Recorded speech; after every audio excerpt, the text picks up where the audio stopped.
Brocky was actually back in the pits picking out a new co-driver for next year. Our final classic crash, Crash I, involves the Cabbage Commodore. You'll notice the plume of smoke billowing out behind. That's a blown engine and an expensive incident for a largely unsponsored privateer. Still, he's had the presence of mind to park well off the circuit there and out of harm's way. Oh dear. Mr. K, it's not your day. Well, that's it. Classic crashes A to I. Now just put them into alphabetical order and prove the critics of the Australian education system wrong. Well, there's no doubting what a lot of the fans have come here to see today at Mount Panorama, and that's to see the Red Terror on pole position again. The number 17 Shell Sierra of Dick Johnson and John Bowd. Dick, a sensational effort yesterday. Can you repeat that performance? Not up to speed, I mean, but can you repeat that in the race today? I sincerely hope so, Gary. Everything's looking good for us. We've seemed to have everything sorted out very well, and we're certainly looking forward to the race.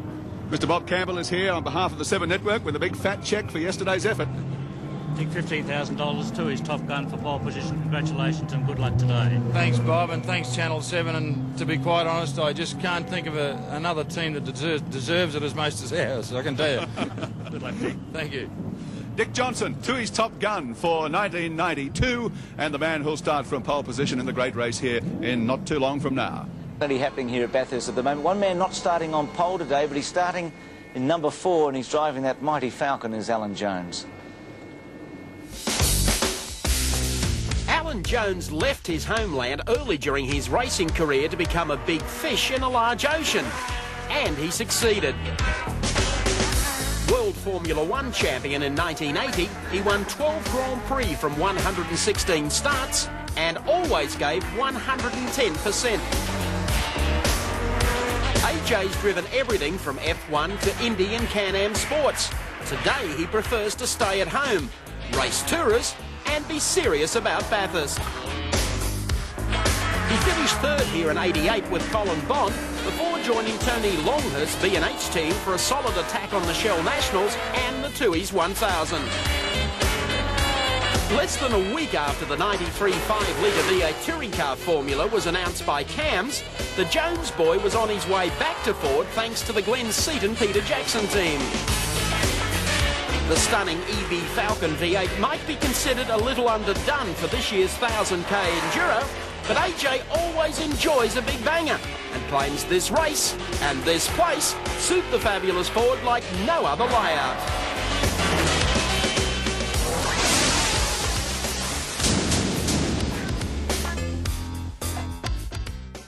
It's now time for the singing of the Australian National Anthem. Now, 2 years ago, we invited a gentleman here to perform this for us, and unfortunately, an accident befell him which almost cost him his life.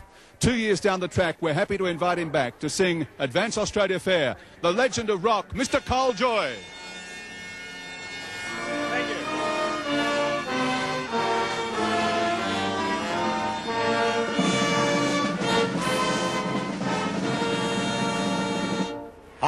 Australians, oh, let us rejoice, for we are young and free, with golden soil and wealth for toil. Our home is good by sea. Our land abounds in nature's gifts of beauty.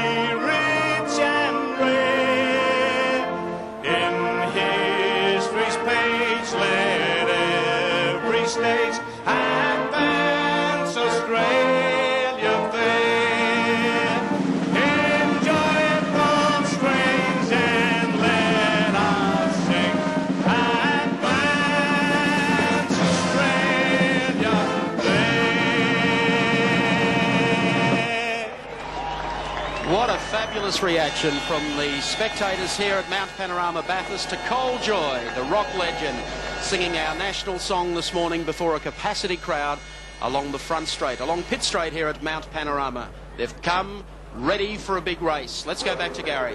It's time to fire up the field for the 1992 Tooheys 1000, the great race, and it's my pleasure to introduce the Grand Marshal for this year's race, the President of the Confederation of Australian Motorsport, Mr. John Large. Thank you, Gary. It's a great pleasure and a privilege to be here on this, the 30th anniversary of the running of the great race here at Mount Panorama Circuit in Bathurst, and the dawning of a new era in Australian motorsport. Now I know the whole of Australia is waiting, not to mention some several million viewers from around the world. So without further ado, it's time to commence the running of the 1992 Tooheys 1000. Gentlemen, start your engines!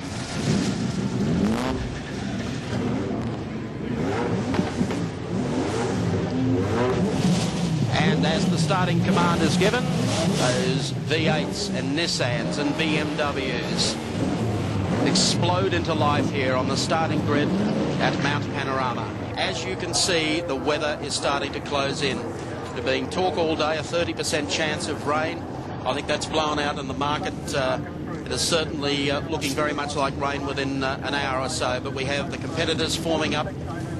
Dickie Johnson and Larry Perkins on the front row of the grid. Larry, of course, the winner of the Sandown 500 recently. Dickie Johnson blitzing them in qualifying yesterday in the Shell Sierra, taking pole position, and right behind the Mark Scaife, the defending champion, along with Jimmy Richards, and the new EB Ford Falcon, the Peter Jackson car, off position number 4.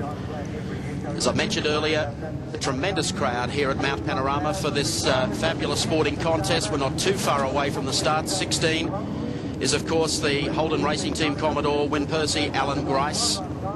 Sharing that car today, Peter Brock, of course, in the Mobile Commodore number 05. We are 10 seconds away from the start of one of the really great sporting spectacles of Australia, the Tooheys 1000.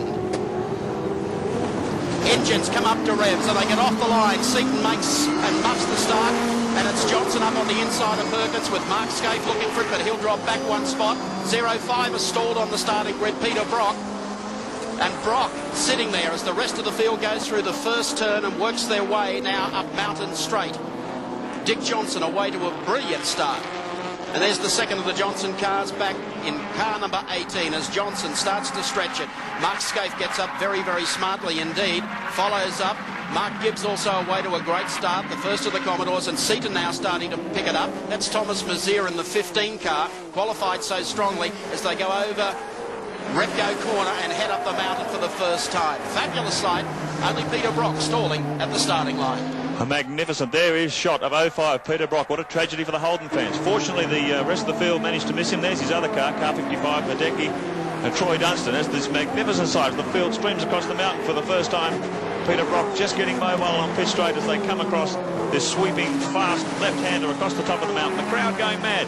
A mix of V8s, turbos, and here we are, the turbo war. Dick Johnson leading the pack through, then the Works Nissan, then Gibbs.